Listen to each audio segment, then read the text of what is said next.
आज national conference के तरफ से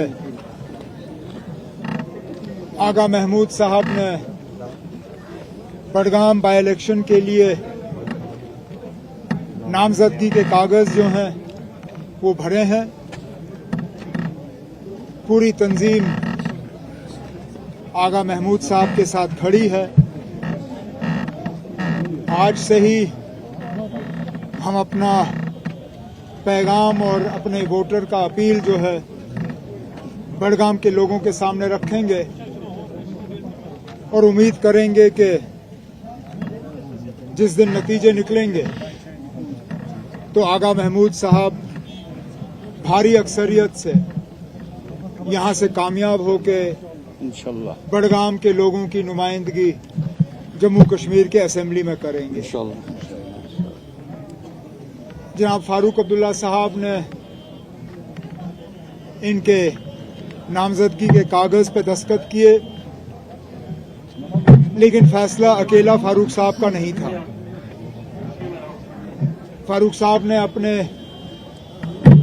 तंजीम के तमाम साथियों से मशवरा किया और मशवरा करने के बाद वो इस नतीजे पे आए कि इस बाई इलेक्शन में सबसे बेहतर उम्मीदवार नेशनल कॉन्फ्रेंस के तरफ से आगा महमूद साहब होंगे और उसी बात का नतीजा है कि आज आगा महमूद साहब ने अपने नामजदगी के कागज भर लिए।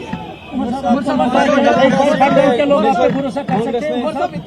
क्यों लगा? क्योंकि नेशनल कॉन्फ्रेंस की लॉन्ग हिस्ट्री है बडगाम में, कभी आप हारे नहीं, इतना कंफ्यूजन क्यों था? नहीं, कोई कंफ्यूजन नहीं था ना। हम बाकियों के लिए इंतजार कर रहे थे, हमें कोई जल्दी नहीं थी ना। लगभग सारे पॉलिटिकल पार्टियों के उम्मीदवारों ने तो आज भरा है, तो हमने कौन सा डिले किया? ऐसा नहीं है कि बाकी सब पहले दिन आए और हम आखिरी दिन आए, सब एक दूसरे का इंतजार कर रहे थे। तो हम भी इस खेल में अपना खेल जो है वो उसका फायदा ले रहे थे, लेकिन हमने पहले ही दिन से ही तय किया था ना कि नेशनल कॉन्फ्रेंस की तरफ से इलेक्शन कौन लड़ेगा। लेकिन थोड़ा सा इलेक्शन में एक स्ट्रैटेजी के तहत लड़ा जाता है और हम भी इसमें अपनी स्ट्रैटेजी कर गए। मतलब आपको लग रहा है कि बडगाम के लोग एक बार फिर आप पे भरोसा कर सकते हैं? बडगाम के लोग क्यों नहीं कर सकते ना? के बाद यहाँ विड्रॉ किया था तो काफी उम्मीद। मैंने कभी बडगाम के लोगों को उस मामले में धोखे में नहीं रखा। मुझे मजबूर किया गया था उस वक्त 2 सीटों से लड़ने के लिए, हालांकि मैं चाहता नहीं था। अब चलिए छोड़िए, लेकिन सीट छोड़ने के बाद इलाका नहीं छोड़ा गया, बडगाम की तरक्की को हमने छोड़ा नहीं। मैं और मेरे साथियों ने पिछले 1 साल मुकम्मल यहाँ पे तरक्की के कामकाज में तेजी लाई और जैसे जैसे कैंपेन शुरू हो जाता है, जिन जिन इलाकों में काम हुए हैं, मैं और मेरे मिनिस्टर हजरात जो हैं आगा महमूद साहब के साथ मौके पे जाके लोगों को बताएंगे कि पिछले 1 साल हुकूमत ने बडगाम असेंबली हल्के के लिए क्या किया। बडगाम में आप भारी अक्सरियत से जीते, आप बडगाम मैं दोनों जगह से भारी अक्सरियत से जीता। अब एक ना एक तो मुझे छोड़ना ही था।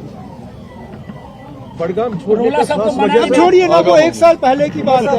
आज आप आगा महमूद साहब की बात करिए। जब आगा महमूद साहब ने पहले ही इस सवाल का आपको जवाब दिया और मुझे नहीं लगता है कि आगा महमूद के अल्फाजों से बेहतर मैं कोई बात कर सकता हूँ। आगा महमूद साहब ने कहा कि आगा रूहुल्लाह उनके लिए भी बेटे की तरह हैं और वो पूरी उम्मीद कर रहे हैं कि इसमें उनको आगा रूहुल्लाह की मदद जो है वो हासिल होगी। अब इससे ज्यादा मुझे कहने की क्या जरूरत है। चले, बहुत बहुत शुक्रिया। कांग्रेस ने लीड किया नगरोटा सीट में, इस पर क्या करें? अब एक सेकंड, हाँ, जहाँ तक कांग्रेस के हवाले से आपने बात पूछी, हमने कांग्रेस को ये सीट ऑफर की थी, इस बात के बावजूद कि 2014 में हम ये सीट जीत चुके थे। कांग्रेस ने नगरोटा में अपना उम्मीदवार खड़ा करने से इनकार किया। अब कोई बात नहीं, 2014 में भी उम्मीदवार हमारा था, पिछले साल भी उम्मीदवार हमारा था। अब हमारी डीडीसी मेंबर शमीमा, उनको फारूक अब्दुल्ला साहब ने नामजदगी के कागज भरने की इजाजत दी है और वो नेशनल कॉन्फ्रेंस के तरफ से डिप्टी सीएम साहब की मौजूदगी में और बाकी साथियों की मौजूदगी में नगरोटा से कागज भरे।